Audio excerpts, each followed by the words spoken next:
अस्सलाम वालेकुम, सितारों के सफ़र पर खुश आमदीद। उम्मीद करता हूँ कि आप सब खैरियत से होंगे। आज की वीडियो में हम ये देखेंगे कि जुलाई 2025 जो है सितारे आपके लिए किस तरह का रास्ता बना रहे हैं। आइए इस वीडियो को शुरू करते हैं, लेकिन जिन लोगों को अपना मून साइन नहीं पता वो अपनी date of birth comment section में लिखें। आपको आपका मून साइन बता दिया जाएगा, लेकिन शर्त यह है कि आप प्रॉपर वे में डेट, मंथ और ईयर लिखेंगे, यानी दिन, महीना और साल। अगर आप लोगों के पास आपका पैदाइश का टाइम भी अवेलेबल है तो वो भी लिख दीजिएगा, और प्लेस ऑफ बर्थ जहाँ पे आप पैदा हुए जिस जगह पर, यानी जिस शहर में, वो भी लिख दीजिएगा तो ज़्यादा बेहतर होगा। इसके अलावा चैनल को सब्सक्राइब ज़रूर कीजिएगा, आपको आपका मून साइन बता दिया जाएगा। आइए वीडियो को शुरू करते हैं। अब बात करते हैं जेमिनी वालों की, यानी कि मिथुन राशि, यानी कि बुर्ज जूजा वालों की। इस महीने का सितारों का सफ़र जो है वो कुछ खास हरकत में है। आपका जो पहला घर है कुंडली का या जायचे का, उसमें जुपिटर है, सन भी है। 26 जुलाई को वीनस भी आ जाएगा, जो आपके सेल्फ कॉन्फिडेंस को बढ़ाएगा, आपकी पर्सनालिटी को ग्रूम करेगा। लेकिन मरकरी जो है वो 17 जुलाई को रेट्रोग्रेड हो जाएगा आपके सेकंड हाउस में। आपके फैसले और आपकी कम्युनिकेशन में थोड़ी कंफ्यूजन आ सकती हैं। इसके अलावा सैटर्न आपके 10th हाउस में है, आपके काम के, आपके प्रोफेशन के, आपके कारोबार के घर में है, तो वो भी 60 डिग्री पर आके रेट्रोग्रेड हो जाएगा। तो काम के मामले में भी रुकावटें देखने को मिल सकती हैं, एक्स्ट्रा मेहनत बहुत ज़रूरी हो सकती है आप लोगों के लिए। राहु आपके 9th हाउस में है, जो 26 से 27 डिग्री तक चलेगा, जो आपको स्पिरिचुअल या डीप थिंकर वाले सफ़र को हाईलाइट करना शुरू करेगा आपके। लेकिन यहाँ पे आपको गलत दिशा में भी लेके जा सकता है, गलत रास्ते पर भी लेके जा सकता है, अगर आपने रियलिटी चेक ना रखा, अगर आपने इल्यूजन्स के पार ना देखा। 3rd हाउस में मार्स और केतु हैं, तो ये एक योग बन रहा है। आपके बोलने का लहजा जो है वो बहुत तीखा हो गया होगा। कुछ सोच समझ कर बात करना आप लोगों के लिए बहुत ज़रूरी होगा। ऐसा है कि आप लोग किसी से भी बात कर रहे होंगे, भले आपकी इंटेंशन बहुत क्लियर हो, लेकिन अगले को ये लग रहा होगा कि यार ये ज़बान से छुरियाँ चला रहा है। इस तरह की कुछ सिचुएशन क्रिएट हुई हुई होंगी, जो आपके कारोबार के लिए भी बहुत ज़्यादा नुकसानदेह है, या आपकी जॉब के लिए भी बहुत ज़्यादा नुकसानदेह है।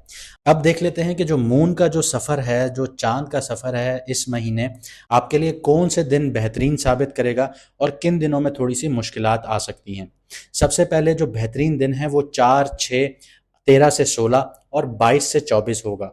लेकिन जिन दिनों में आपको एहतियात करनी है वो 7 से 9, 16 से 18 और 26 से 28 जुलाई होंगे। जो 1 जुलाई से 3 जुलाई तक मून होगा वो विर्गो में होगा, तो प्रैक्टिकल सोच बहुत होगी आपके अंदर, लेकिन इमोशनल डिस्टेंस भी महसूस होगा आप लोगों को। इसके अलावा 4 से 6 जुलाई को मून जो है लिब्रा में होगा, तो थोड़ा हल्का फुल्का फील होगा आप लोगों को। आउटिंग का मूड बहुत ज़्यादा होगा, लोगों से मिलने का मूड बनेगा आप लोगों को। 6 से 9 जुलाई को मून जो है वो स्कॉर्पियो में होगा, जज्बात बहुत गहरे होंगे, काम का प्रेशर भी बढ़ सकता है आप लोगों के लिए। 9 से 11 जुलाई को मून होगा सजिटेरियस में, रिश्ते फोकस में आएंगे आप लोगों के, लेकिन यहाँ पे क्लैशेस भी आ सकते हैं आप लोगों के लिए। इसके अलावा 16 से 18 जुलाई को मून जो है पाइसेस में होगा, आपके 10th हाउस में होगा, सैटर्न के साथ होगा। तो यहाँ पे आपका मूड जो है बहुत ज़्यादा लो फील करवाएगा आपको। यहाँ पे आपको इम्पॉर्टेंट जो काम है वो डिले करने की आपके अंदर एक ख्वाहिश पैदा होगी कि ये काम मैं कल पे छोड़ता हूँ, बाद में कर लूँगा, लेकिन ये काम आपने बिल्कुल नहीं करना। इस तरह के डिसीजंस आपने बिल्कुल अवॉइड करने हैं, काम को डिले मत कीजिएगा। इसके अलावा 22 से 24 जुलाई को जो मून है वो जेमिनी से कैंसर में होगा, तो यहाँ पे आपका जो सेल्फ कॉन्फिडेंस है वो बहुत ज़्यादा स्ट्रांग हो रहा होगा। लेकिन मरकरी रेट्रोग्रेड होगा, इसकी वजह से गलत फहमियाँ भी पैदा हो सकती हैं। 26 से 28 जुलाई को मून जो है लियो से विर्गो में होगा, तो गुस्सा जो है वो आपके अंदर आसानी से आ सकता है। यहाँ पे आपको सब्र से काम लेना होगा। आगे बढ़ते हैं, आपका काम और पैसा इस महीने कैसा रहेगा, यानी करियर और फाइनेंस पर नज़र डालते हैं। करियर के हिसाब से बात करूं तो सैटर्न यहाँ पे रेट्रोग्रेड होने जा रहा है 60 डिग्री पर, जिसकी वजह से मेहनत का फल मिलने पर वक्त लग सकता है। प्रमोशंस या नए ऑफर्स में डिले आ सकता है आप लोगों के लिए। अगर आप किसी क्रिएटिव या स्पिरिचुअल फील्ड में हैं तो सेल्फ वर्क से अच्छी ग्रोथ मिल सकती है आप लोगों को। 5th हाउस लिब्रा है, खाली है, लेकिन जुपिटर की नज़र वहाँ है, तो ये आपका जो क्रिएटिव प्रोजेक्ट्स हैं, स्पेक्युलेटिव इन्वेस्टमेंट्स हैं, उनसे फ़ायदा हासिल हो सकता है। लेकिन कभी भी आप इन स्पेक्युलेटिव मार्केट्स में इन्वेस्टमेंट करें तो प्रोफेशनल की एडवाइस अच्छे से ले लीजिएगा और रिसर्च बहुत अच्छी रखिएगा। सेकंड हाउस जो है आपका कैंसर है। इसमें मरकरी रेट्रोग्रेड है और सन भी है। तो ये फैमिली और पैसों के मामलात में कन्फ्यूजन्स क्रिएट करेगा। पैसा आएगा लेकिन रुक रुक कर आ रहा होगा। और यहाँ पे सन जो है वो बहुत ज़्यादा ईगो क्रिएट करेगा पैसों के मामले में, या फैमिली से लड़ाई झगड़े बहुत ज़्यादा हो सकते हैं। ईगो यहाँ पे आ सकती है, गुस्सा आपको छोटी छोटी चीज़ों पर आ सकता है जो आपके पैसे के मामलात को ख़राब कर सकता है, गड़बड़ा सकता है। तो आपको थोड़ा सा एहतियात रखनी होगी अपनी ज़बान पर, चाहे आप कारोबार में हो या अपने घर में हो। ज़बान का, अपने अल्फाजों का चुनाव बहुत अच्छा रखिएगा, वरना यहाँ पे आप नुकसान बहुत जल्दी उठा सकते हैं, क्योंकि सैटर्न आपके 10th हाउस में है। 11th हाउस में कोई प्लैनेट नहीं है, लेकिन मार्स की जो 8वीं नज़र है वो पड़ रही है वहाँ पे। यहाँ पे इम्पल्सिव फाइनेंशियल डिसीजंस जो हैं वो आपको बहुत ज़्यादा नुकसान दे सकते हैं।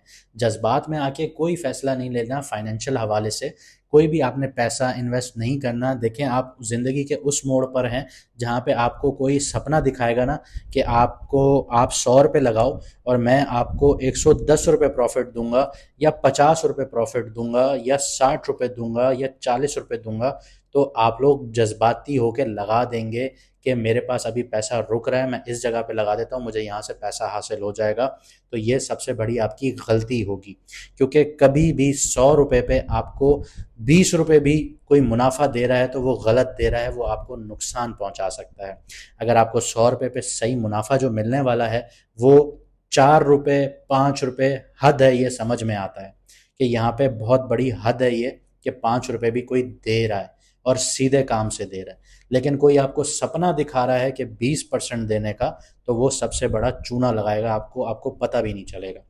तो कहीं पे भी पैसा इन्वेस्ट करने से पहले अपनी रिसर्च बहुत अच्छी रखिएगा, प्रॉपर उसके ऊपर समझ से, प्रोफेशनल एडवाइस से, उसके हर एस्पेक्ट को समझकर फिर कोई फ़ैसला लीजिएगा फाइनेंशियल मैटर्स में, वरना आप नुकसान उठाएंगे।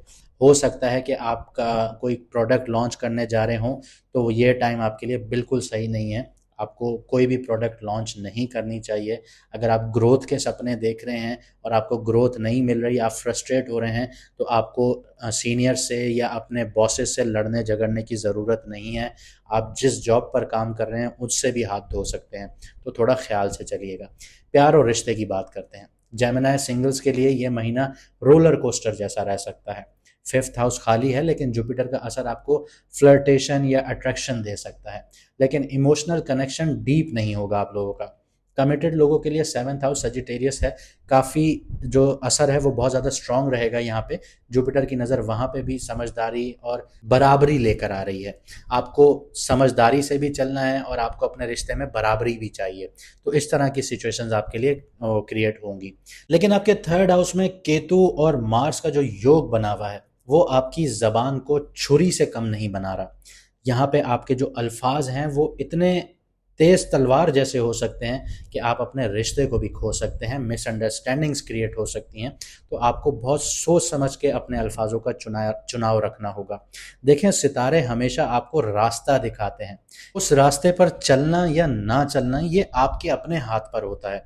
अगर आप चलेंगे, आप सही से समझदारी से चलेंगे, तो आप किसी भी आने वाली मुसीबत को अवॉइड कर सकते हैं। लेकिन आपने कहा कि जो होगा देखा जाएगा, तो फिर वो आपसे देखा नहीं जाएगा बाद में, इस तरह की सिचुएशंस क्रिएट होंगी। तो समझदारी इसी में है कि आप लोग इन चीज़ों को सिर्फ समझिए और उसके अकॉर्डिंगली चलिए। ये अल्टीमेट चीज़ नहीं है कि आप इसको किस्मत मान लें, ये अल्लाह ताला की तरफ से है कि वो जिसको दे, जिसको ना दे, क्योंकि ये निज़ाम उसका है, उसने बनाया है। वो बहुत प्रिसाइज निज़ाम है, इसमें एक एक सेकंड, मिली सेकंड काउंट होता है। तो यहाँ पे आपको समझना होगा कि आप अपना रास्ता क्या चुनते हैं, आप कौन सा रास्ता चुन रहे हैं। आप सीधा रास्ता चुन रहे हैं, आप गलत रास्ता चुन रहे हैं, तो रिजल्ट उसके अकॉर्डिंगली होंगे। तो अगर आपने अपनी कम्युनिकेशन सही रखी, अपने अल्फाजों का चुनाव अच्छा रखा, तो आप आने वाली मुसीबत को अवॉइड कर सकते हैं। लेकिन आपने वही रेकलेस बिहेवियर रखा, अपनी कम्युनिकेशन को नहीं सुधारा, अपने अल्फाजों को नहीं ध्यान दिया अपने अल्फाजों पर, तो आपके लिए वो मुसीबतें आएंगी जो आपसे बाद में देखी नहीं जाएंगी।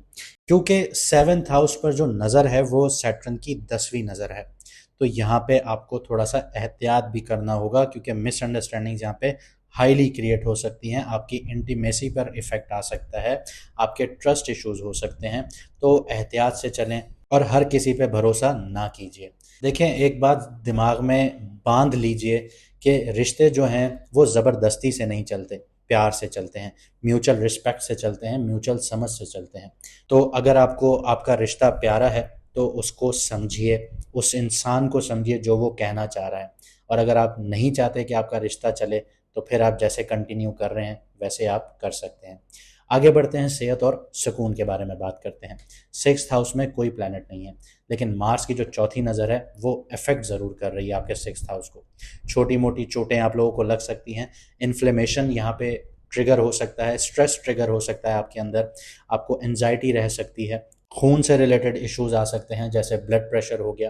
तो आप लोगों को ठंडी चीज़ों की कंजम्पशन ज़्यादा करनी चाहिए, पानी बहुत ज़्यादा पिएं, रिलैक्स कीजिए, थोड़ा स्विमिंग कीजिए, शावर ठंडे पानी से लीजिए, ये आपके लिए हेल्पफुल रहेगा।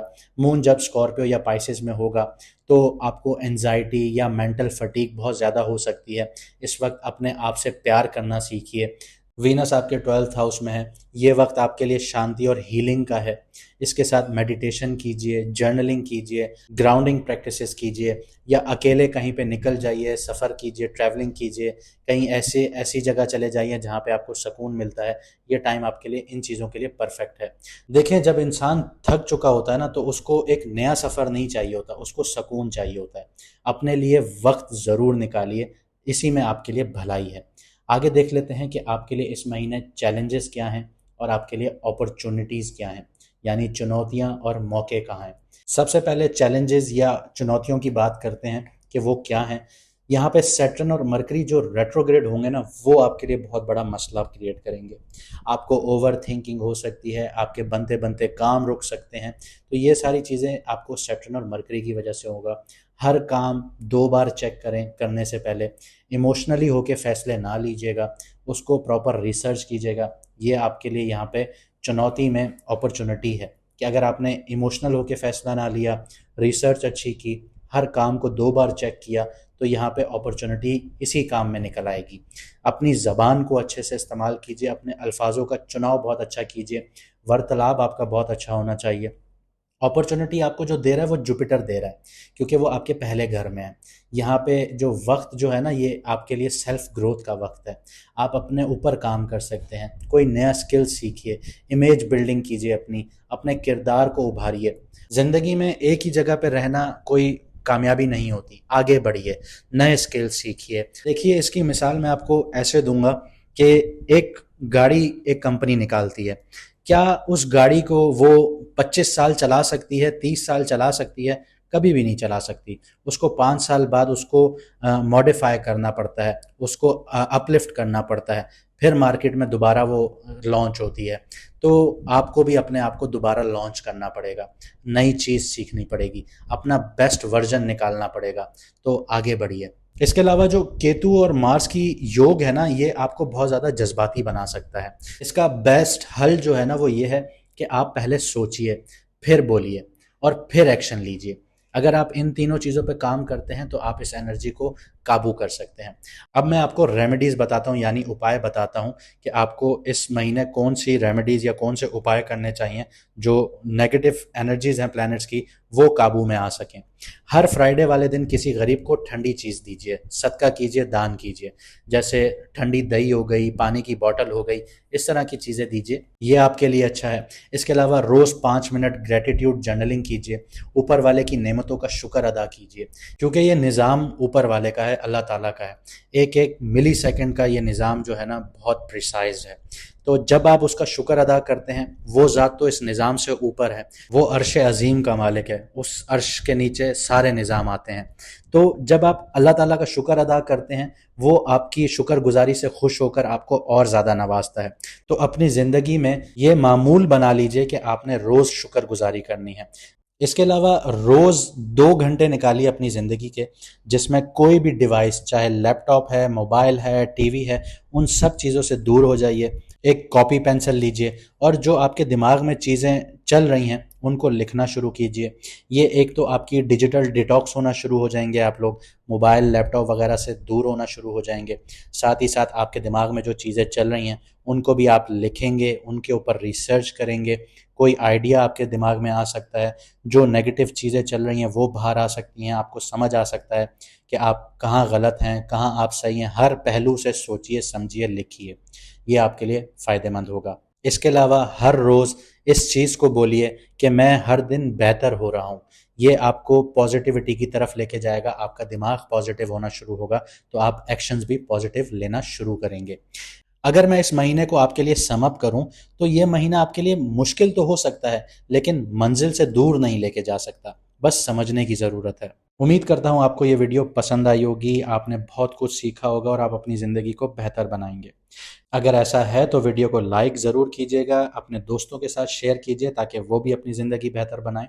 मुझे दीजिए इजाज़त, मिलते हैं अगली वीडियो में सितारों के सफ़र पर।